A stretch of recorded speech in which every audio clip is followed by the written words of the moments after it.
திமுக தலைமையிலான கூட்டணி எப்படி இருக்கு சார்? ஏன்னா ஏற்கனவே காங்கிரஸுக்கும் திமுகவுக்கும் ஒரு சின்ன நெருடல் இருக்கிற மாதிரி நெருடல் மாதிரி தோணும்.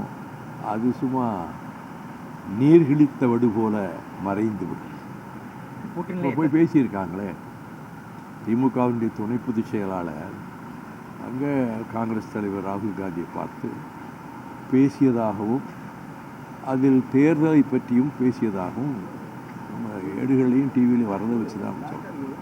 அதனால் அதில் எதுவும் நெருடல் இருக்காது இல்லை அப்படிங்கிறது என்னுடைய கருத்து. துணை பொதுச் செயலாளர் போய் பேசியிருக்கிறத எதிர்கட்சி தலைவர் இன்னைக்கு சொல்லியிருக்காங்க, எங்களை டெல்லியில் போய் பேசுகிறீங்க, நாங்கள் அவங்கள்ட்ட மண்டிடுறோம் அப்படின்னு நீங்கள் போய் கெஞ்சுறீங்க.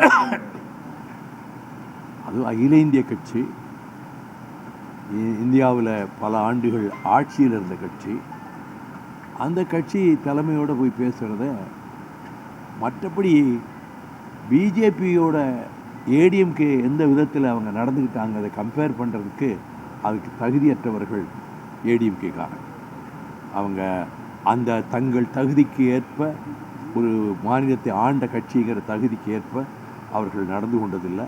அவங்களை எவ்வளவு இன்சல்ட் பண்ணணுமோ ஹியூமிலியேட் பண்ணணுமோ அவ்வளவும் மோடியினுடைய குரூப்பும் செஞ்சாலும் அவ்வளவும் டாலரேட் பண்ணிட்டு இருந்தவங்க தான் அதிமுக. அதனுடைய முன்னாள் முதலமைச்சர் மிஸ்டர் பழனிசாமி.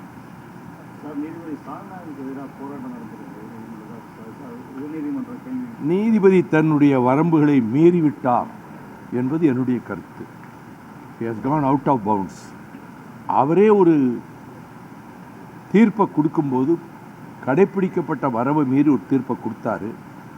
அவரே ஒரு கம்பத்தை வச்சு அதில் சுடரேற்றுற மாதிரி பண்ணுறது ரொம்ப ஹிப்போக்ரிட்டிக்கலாக இருக்குது. அதனால் அதை பற்றி விமர்சனம் பண்ணியிருப்பது தவறு கிடையாது. ஸ்டாலின் தமிழக அமைதியான மாநிலம் சொல்லியிருக்காரு, பெண்களுக்கு பாதுகாப்பாக சொல்லியிருக்காரு. ஆனால் நேற்றுக்கு ஒரு வேட்பு மாற்றம் நடந்திருக்கு. அதிமுக ஆட்சியில் இதை விட ரொம்ப அதிகமாக நடந்தது.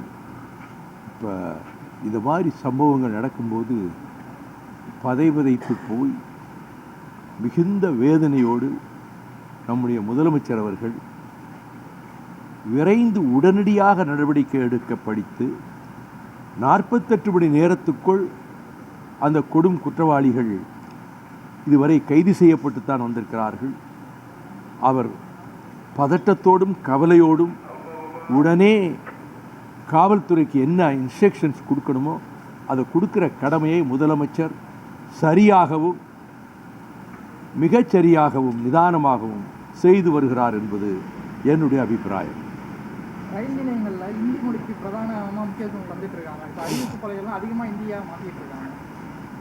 இது மத்திய அரசு, குறிப்பாக பாரதிய ஜனதா கட்சியினுடைய அரசு வெறிபிடித்து போய் இந்தியையும் சமஸ்கிருதத்தையும் திணித்துவிட வேண்டுமென்று 65க்கு முன்பிருந்தே 38லிருந்து பல ஆண்டு காலமாக அரசியல் கட்சிகளை சாராத மறைமலை அடிகள், சோமசுந்தர பாரதியார், கியாபே விஸ்வநாதம், இலக்குவனார் போன்ற தமிழறிஞர்கள் முதல் தந்தை பெரியார் முதல் பேரறிஞர் அண்ணா முதல் டாக்டர் கலைஞர் வரை தமிழகமே கொந்தளித்து இரத்த போராட்ட களங்களை சந்தித்து எண்ணற்ற உயிர்களை பலி கொடுத்து இராணுவத்தினுடைய தாக்குதலையே எதிர்கொண்டு நிமிர்ந்து நின்ற தமிழ்நாடு என்பதை மனதில் கொள்ளாமல் மிக அலட்சியமாக அகந்தையோடும் ஆணவத்தோடும்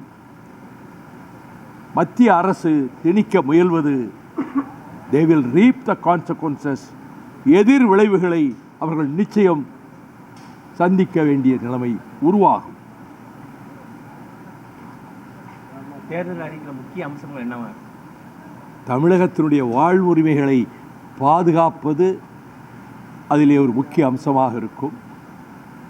அதே நேரத்தில் தமிழகத்தினுடைய மாநில உரிமைகளை, மாநில சுயாட்சி என்று சொல்லத்தக்க வகையில் உரிமைகளை கோரிக்கைகளாக வைத்து அதனை முன்வைக்கக்கூடிய, தேர்தல் களத்தில் முன்வைக்கக்கூடிய அறிக்கையாகவும் அந்த அறிக்கை இருக்கும். திமுக கூட்டணியில் திருச்சி கிழக்கு கேட்பீங்களா? திருச்சி தொகுதி எதுவும் கேட்பீங்களா? இனி பேச்சுவார்த்தை குழு அமைக்கப்பட்டு அவங்க தலைமை தாங்குகிற திராவிட முன்னேற்றக் கழகத்தோடு பேச்சுவார்த்தை நடத்தி அதற்கு பின்பு யோசிக்க வேண்டிய விஷயங்களை பற்றி இப்போ நான் எதுவும் நான் பதில் சொல்ல முடியாது.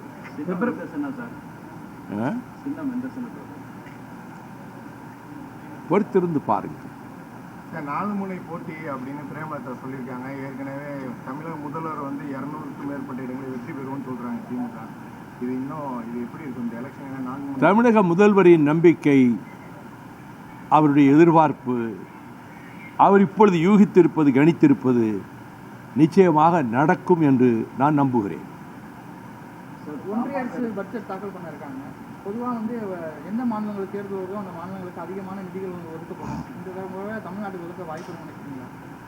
அவங்க அந்த ஓர வஞ்சகத்தை விடமாட்டாங்க. ஆனால் தமிழ்நாட்டை எப்படியாவது ஏமாத்தலான்னு நினச்சி பாரதியாரையும் சங்கத்தமிழ் இலக்கியங்களில் சில வரிகளையும் இந்தியில் எழுதி வச்சு தமிழ்நாட்டை இதுவரை இல்லாத அளவுக்கு ஓகோடு உச்சி மேலே வச்சு புகழ்ந்து இந்த தமிழக மக்களை ஏமாற்றி விடலாம் என்று நரேந்திர மோடி பகல் கனவு காண்கிறாரே, அது ஒரு காலம் பலிக்காது. அவர் குஜராத் மாநில மக்களை எப்படி தான் வழிநடத்தி செல்ல முடியும் என்று நினைக்கிறாரோ அது குஜராத்தோடு நின்று போகும். தமிழ்நாட்டு எல்லைக்குள் அவருடைய முயற்சி பலிக்காது, பலிக்க விடமாட்டோம். எனக்கு இதை பற்றியெல்லாம் தெரியாதுங்க.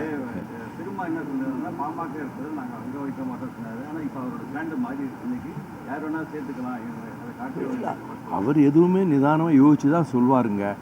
அவர் சொல்கிற கருத்துக்கு எல்லாம் நான் அது அவர் ரொம்ப யோசனை பண்ணி தான் அவர் சொல்லியிருப்பார். அது எந்த ஒரு பின்னணியில் அவர் சொன்னார்னு எனக்கு தெரியாது. திமுக கூட்டணிக்கு எத்தனை சீட்டு சார் கிடைக்கும் 2026? அது முதலமைச்சரே சொல்லிட்டார்ல. வழிமொழிகிறேன், நான் அதை வழிமொழி செகண்ட் இட். ரொம்ப தாமதமாக அவங்கள காக்க வச்சதுக்கு தயவுசெய்து பொறுத்துக்கிடுங்க. இனிமேல் இப்படி நடக்காது. நான் இறங்குறோன்னு முதலே கேட்டுடுறேன். ப்ரெஸ் இருக்குன்னா நான் ஆளாக வெளியே வந்துடுறேன்.